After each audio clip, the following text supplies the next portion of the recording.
Bom, pessoal, continuando, tive que parar o vídeo. Vamos continuar então. Como eu estava dizendo, se o ônibus está em um movimento uniforme, você, por estar dentro do ônibus, também tem que estar em movimento uniforme, né? Não tem como o ônibus estar se movimentando em movimento uniforme e você estar se movimentando em espiral, em círculos. Tem que estar sempre junto, seguindo o mesmo movimento que o ônibus tem. Aí o que vai acontecer, né, em relação à inércia? Quando o motorista do ônibus pisa no freio, ele está aplicando uma força que vai bloquear o movimento uniforme, né? Só que ele consegue bloquear, na verdade, esse freio bloqueia o movimento uniforme do ônibus. Afinal de contas, foi o ônibus que freou. Você não tem o seu movimento uniforme bloqueado. Aí a sua tendência, por inércia, é ir para frente. Tá? Então, isso é um exemplo do que acontece na inércia. Tá? O motorista, ao frear, ele está bloqueando o movimento uniforme que o ônibus está fazendo, não o seu movimento uniforme. E todo o corpo, no caso você, vai permanecer em movimento uniforme se ninguém te bloquear. Então é isso que acontece. Tá bom? Então lembra, o freio do motorista só bloqueia o movimento uniforme do ônibus. Você continua em movimento uniforme, porque ninguém atuou sobre você. Tá? Porém, nós temos o cinto de segurança. Como que funciona o cinto de segurança? A função do cinto de segurança é bloquear o seu movimento uniforme para impedir que você vá para frente. Tá bom? Então é isso que vai acontecer. Beleza? Lucas, de acordo com o que você está falando, então, um corpo tem que permanecer em movimento se ninguém bloquear. Não é? Você falou que como eu não freiei, quem freou foi o ônibus, então eu permaneci para frente. Eu precisei que o cinto de segurança bloqueasse o meu movimento. Mas, por exemplo, se eu pego um avião de papel, eu jogo esse aviãozinho de papel, o avião de papel não vai permanecer em movimento para sempre. Uma hora ele vai parar, mesmo que eu não bloqueie esse movimento. Mas o que acontece, gente, é que existe o ar. O ar, ele funciona como uma resistência para o avião. Por isso que o avião uma hora para. Tá? Então vamos organizar aqui as informações. Então, ó. Freou o ônibus interrompeu o movimento uniforme. Como você não teve nenhum bloqueio, você permaneceu em movimento uniforme e foi jogado para frente. A menos que você use cinto de segurança, o cinto de segurança vai bloquear o seu movimento uniforme. Avião de papel, lancei o avião de papel. Por que uma hora ele para sem ninguém bloquear? Porque o ar, de uma certa forma, está bloqueando o movimento desse avião. O ar está fazendo o mesmo papel que o cinto de segurança fez em você. Tá bom? Um outro caso curioso são os foguetes espaciais. Bom, o foguete espacial, enquanto o foguete espacial estiver atravessando a atmosfera, aqui seria a representação da atmosfera. Enquanto o foguete espacial está atravessando a atmosfera... Opa, deixa eu apagar isso daqui. Não tem nada aqui não. Enquanto ele está atravessando a atmosfera, ele tem que manter os motores ligados. Quando o foguete espacial atravessa a atmosfera, ele pode desligar o motor. Por quê? Porque é o seguinte, pessoal. Na atmosfera nós temos ar. O ar, como a gente já viu, ele é uma resistência para o movimento. Então, enquanto o foguete estiver atravessando a atmosfera, o foguete tem que estar com o motor ligado para vencer a resistência do ar. Porém, quando o foguete sai da atmosfera, não existe mais ar. Aqui fora da atmosfera não existe ar. Então não tem quem bloqueie esse movimento, não tem quem faça uma resistência ao movimento. Então o foguete vai continuar em movimento uniforme mesmo se desligar o motor. Tá bom? Então o foguete, enquanto está dentro da atmosfera, ele tem que ligar o seu motor para vencer a resistência do ar. Atravessou a atmosfera, não tem mais ar, então não tem quem cause uma resistência nesse foguete. Então ele pode desligar o motor, que pela primeira lei de Newton ele permanece em movimento uniforme. Tá bom? Qualquer dúvida pode me procurar, que essa parte é um pouco confusa. Tá bom? Vamos agora para a terceira lei de Newton, que é mais fácil. A terceira lei de Newton também é chamada de lei da ação e reação. O que ela diz? Quando um corpo interage com outro aplicando uma força de ação, ele vai receber do outro corpo uma força de reação. Tá? Então, toda força de ação recebe, em troca, uma força de reação. Então, olha só. Quando a gente joga a bola na parede, a bola volta. Por que a bola volta? Quando a gente joga a bola na parede, a bola aplica uma força na parede. Eu vou chamar essa força de B-P. O que é esse F de B-P? É a força que a bola aplicou na parede. Força que a bola aplica na parede. Então, quando você joga a bola na parede, a bola faz uma força na parede. Tanto é que se ao invés de você jogar uma bola, você jogasse um tijolo, ia machucar não, né? Ia desgastar a parede.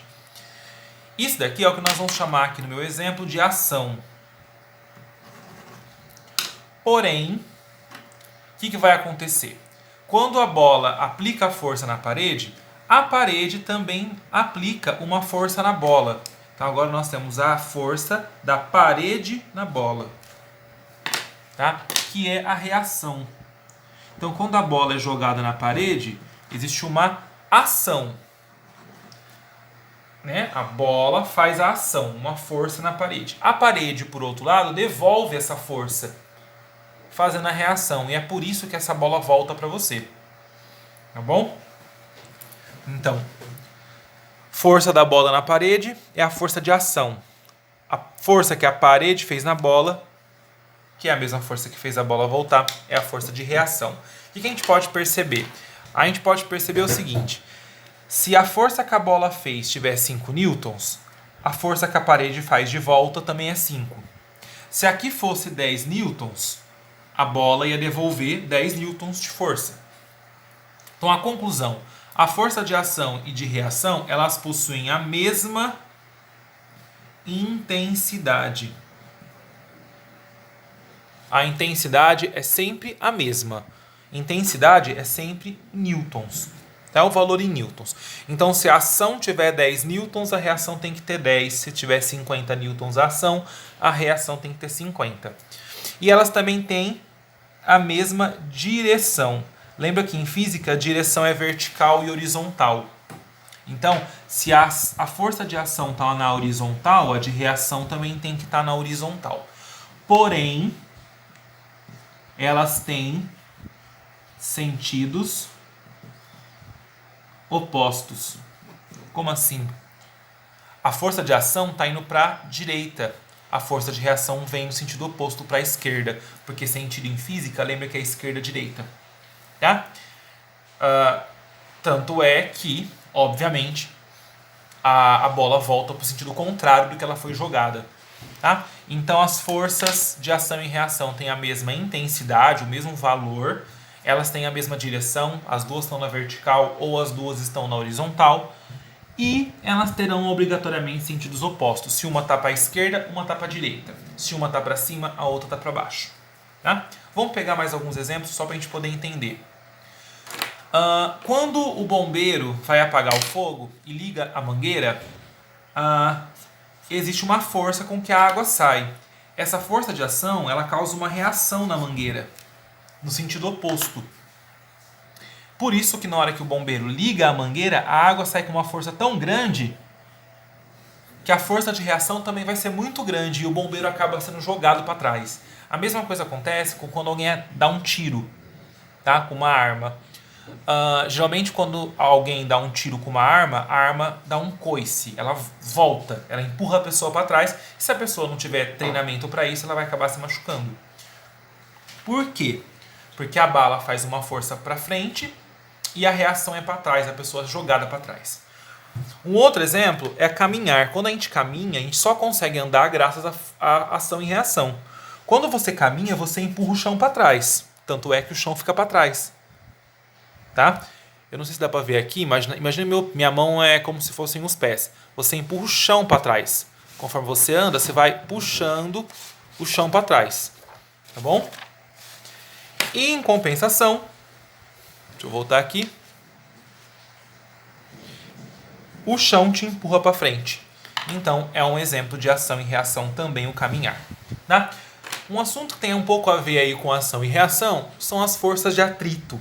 Força de atrito são as forças contrárias ao movimento. Tá bom? Eu chamo de força de atrito as forças que são contrárias ao movimento. Então, por exemplo, quando você tenta empurrar um objeto, então, está aqui empurrando um objeto, você vai ter uma certa dificuldade de empurrar um caixote, esse objeto, por exemplo. Você está fazendo uma força para frente, não é? Só que existe aqui, o chão, ele tem uma determinada força de atrito, que a gente chama de FAT, força de atrito. Por isso que é difícil, por exemplo, empurrar um caixote num chão de concreto. O concreto faz um atrito que está impedindo o movimento. Então, percebam que força de atrito é essa força que está impedindo o movimento. Tá? Você empurra o caixote para frente, mas a força de atrito está para trás, causando uma resistência para você empurrar o caixote. Essa força de atrito é o FAT. Mas quando um objeto está parado, também existe força de atrito. Tá? Por exemplo, você está estudando numa escrivaninha. A escrivaninha não está deslizando, escorregando pelo chão. Ou tá? Ela está parada no chão. Por quê? Porque mesmo quando o objeto está parado, o chão também faz uma força de atrito. Tá? Então, tanto faz se o objeto está sendo arrastado ou se ele está parado. A força de atrito existe. Tá? Só que a gente diferencia elas. Quando o caixote está se movimentando, então eu chamo a força de atrito dinâmico. Tá? Porque o caixote está se movimentando. Então existe uma força de atrito dinâmico, contrário a esse movimento. Quando o caixote está parado, aí eu chamo de força de atrito estático. Tá? Pensa assim, ó.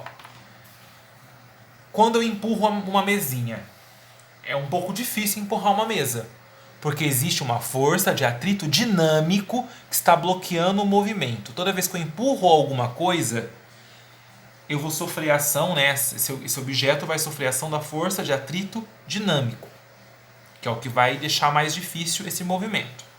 Agora, quando a mesinha está parada, ela não desliza, ela não escorrega, porque existe uma força de atrito estático.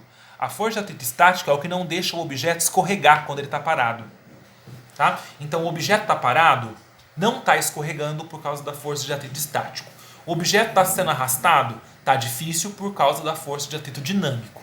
Então, estático tem a ver com repouso, com parado. Dinâmico tem a ver com movimento. Tudo bem? E, por exemplo, é muito mais difícil, por exemplo, arrastar uma mesinha sobre um chão de concreto do que sobre um chão ensaboado. Não é? É muito fácil empurrar um objeto quando o chão está ensaboado. Por quê? Porque o sabão ele gera menos atrito. A força de atrito do sabão é bem menor, do chão ensaboado, no caso. Tá bom? O que eu sugiro para vocês? Como essa parte do assunto nosso é bem teórico, eu sugiro a leitura da apostila, vou deixar nas orientações, que vocês leiam essa parte da apostila para poder ficar um pouco mais claro. Me procurem e façam as atividades que eu vou deixar. Tá bom? Pode fazer na própria apostila, tirar foto e mandar por e-mail, tá? Como de costume. E na próxima aula, quinta-feira, eu começo corrigindo as perguntinhas, beleza? Beijo, abraço e é isso.